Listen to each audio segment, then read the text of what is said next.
Halo guys, balik lagi sama aku, Foni Christina. Jadi hari ini aku pengen sharing tentang satu hal, judulnya itu overthinking. Tapi sebelum itu, aku pengen cerita sedikit tentang alasan kenapa aku pengen sharing tentang hal ini. Jadi aku tuh cukup sering buat follow influencer-influencer yang sering ngebahas tentang self-development, karir, ataupun tentang psikologi. Dan menurut aku topik yang mereka bawain tuh interesting banget. Dan apa yang mereka bagiin dan mereka sampaikan itu benar-benar manfaat banget bagi aku. So hopefully, semoga apa yang aku share di sini itu bisa berguna buat teman-teman yang mungkin lagi ngalamin hal yang sama. Tapi sebagai disclaimer dulu, mungkin cara aku meresponi hal yang aku sampaikan ini bisa berbeda buat kalian. Karena cara orang kan berbeda-beda dalam menanggapi suatu hal. Jadi aku berharap semoga proses dan cara yang aku laluin ada yang bisa diterapkan dan juga bisa bermanfaat buat kalian. So, tanpa lama-lama, let's get to the topic. Jadi apa sih overthinking itu? Overthinking menurut psikologi adalah satu keadaan di mana kita memikirkan suatu hal tuh secara berlebihan dan nantinya berdampak pada sikap kita. Terus menurut seorang pakar psikologi dari Universitas Gadjah Mada, yaitu Bapak Nida Uwi Hasanat, beliau berkata bahwa overthinking ini sebenarnya terjadi ketika kita memikirkan hal-hal yang belum tentu terjadi. Terus, ada satu fakta tentang overthinking dari The Mind's Journal. Katanya, when you fall asleep while overthinking, the mind remains active as if you were awake, which is why you tend to wake up tired. Jadi, kenapa kita tuh kadang sering sulit tidur? Kalau misalnya lagi overthinking kan biasa munculnya di malam kan. Dan pasti kita jadinya susah tidur dan besoknya bangun pasti udah kayak capek aja gitu badan, padahal nggak ngapa-ngapain dan baru bangun gitu. Dan mungkin ini salah satu alasannya gitu, gara-gara overthinking. Dan kalian pernah lihat nggak meme ini? Siapa tahu bisa relate sama kalian, karena aku juga relate sama ini. Jadi, apa sih penyebab dari overthinking ini? Yang pertama itu, kita sering terjebak dalam what if. Nah, biasa what if ini tuh berkaitan sama kejadian atau hal yang kita udah alamin di masa lalu. Kayak misalnya, coba aja gue tadi nggak gini, pasti hasilnya nggak akan gitu. Dan kita juga sering khawatir tentang masa depan juga, dan nanti berdampak pada cara kita memikirkan dan meresponi hal itu gitu. Kayak misalnya, kalau gue ngomong gini, orangnya bakal marah nggak ya? Atau, kalau gue disuruh ngelakuin kerja ini, gue sanggup gak yang ngelakuinnya? Dan hal ini nyebabin kita buat nyiptain skenario di kepala kita, dan juga akhirnya ngakibatin kita buat mikir kepanjangan sebelum melangkah. Terus yang kedua itu, realita sama ekspektasi kita itu berbeda. Nah, jadi kenapa sih bisa terjadi hal ini? Mungkin karena kita tuh berekspektasi tinggi terhadap suatu hal, dan ketika hal itu nggak terjadi, kita tuh jadinya down, dan mungkin hal itu disebabkan karena kesalahan kita, dan kita jadinya tuh ya nyalain diri sendiri gitu. Terus yang ketiga, terlalu menjaga perasaan orang. Jadi kita tuh ngelakuin hal-hal tuh berdasarkan opini orang, kita butuh buat mereka buat ngambil keputusan buat kita. Padahal sebenarnya nggak salah buat menerima nasihat dari orang lain.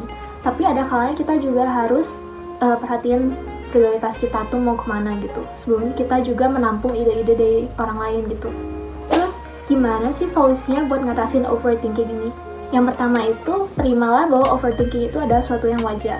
Karena manusia mempunyai kapasitas untuk berpikir, tapi ketika suatu hal itu menjadi berlebihan, itu jadi gak baik buat diri kita sendiri. Nah, ketika kita ngalamin overthinking, itu tandanya ada satu hal atau satu masalah yang belum kita atasin gitu. Dan itu indikatornya kita berarti harus segera nyelesain masalah itu. Terus yang kedua, tulis masalah yang kita pikirkan. Nah, aku pernah satu hari aku benar-benar kayak overthinking banget tentang suatu hal, dan aku bingung kayak solusinya gimana sih, kok kayak stuck di situ-situ aja gitu. Terus aku coba buat nyatet di jurnal harian aku. Aku punya satu jurnal harian. Terus akhirnya aku coba telaah kayak ini masalahnya apa sih dan solusinya itu apa. Dan untungnya itu tuh kayak ngebantu aku gitu, jadi supaya pikiran kita tuh lebih terstruktur jadinya. Soalnya kalau kita overthinking, kita nggak bisa bukan nggak bisa sih, tapi cenderung kurang bisa buat milah-milahin dan misahin apa sih sebenarnya yang kita lagi pikirin itu, karena semuanya nyampur adukan. Terus yang ketiga itu, coba buat meditasi. Sekarang ini aku lihat di YouTube tuh udah banyak banget video-video meditasi.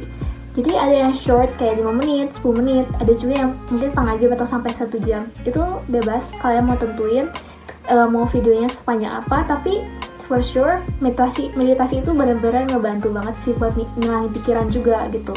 Terus keempat, coba cerita ke orang. Nah, kadang kita kan nggak bisa milah mana sih sebenarnya masalah kita yang sesungguhnya, Karena pikiran kita tuh udah benar-benar campur adukan di kepala kita gara-gara overthinking itu. Nah, mungkin kita bisa nyoba buat cerita ke orang-orang terdekat, kayak misalnya orang tua, saudara, atau teman dekat. Dan biasanya tuh saran mereka tuh benar-benar ngebantu sih, karena aku juga ngalamin hal itu. Jadi pas aku cerita ke orang, aku pikir, dan mereka ngasih solusinya, dan aku jadi mikir, loh kok ternyata solusinya segampang ini gitu.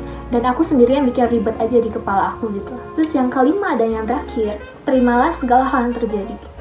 Jadi nggak bisa dipungkiri kalau kita tuh pasti ngelakuin kesalahan di masa lalu.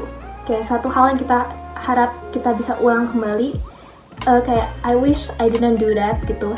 Tapi nggak apa-apa, terima aja itu sebagai bagian dari salah satu dari diri kita, sebagai salah satu pembelajaran juga buat kita, karena kita juga nggak mungkin luput dari kesalahan, dan kita juga pasti perlu belajar terus-menerus kan. Jadi fokus aja pada masa sekarang, on the present. Apa yang kita bisa lakuin di masa sekarang gitu buat ngembangin diri kita supaya lebih baik lagi dari kemarin. Terus sebagai tambahan, aku pengen share ada 2 buku yang benar-benar menurut aku bisa ngebantu kita, terutama dalam isu overthinkingan ini. Yang pertama itu Hidup Apa Adanya oleh Kim Soo Hyun. Nah, ini buku merupakan salah satu buku bestseller di Korea dan juga di Indonesia, dan pernah direkomendasikan sama salah satu membernya BTS. Dan itu benar-benar bagus sih buku itu. Terus yang kedua itu ada buku Filosofi Teras dari Pak Henry Manampiring. Nah, buku ini pasti kalian udah sering lihat kan di Gramedia atau di toko buku di kota kalian gitu.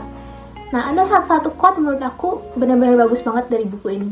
Yaitu beliau mengungkapkan bahwa ada hal-hal di bawah kendali atau tergantung pada kita, dan ada juga hal-hal yang tidak di bawah kendali atau tidak bergantung pada kita.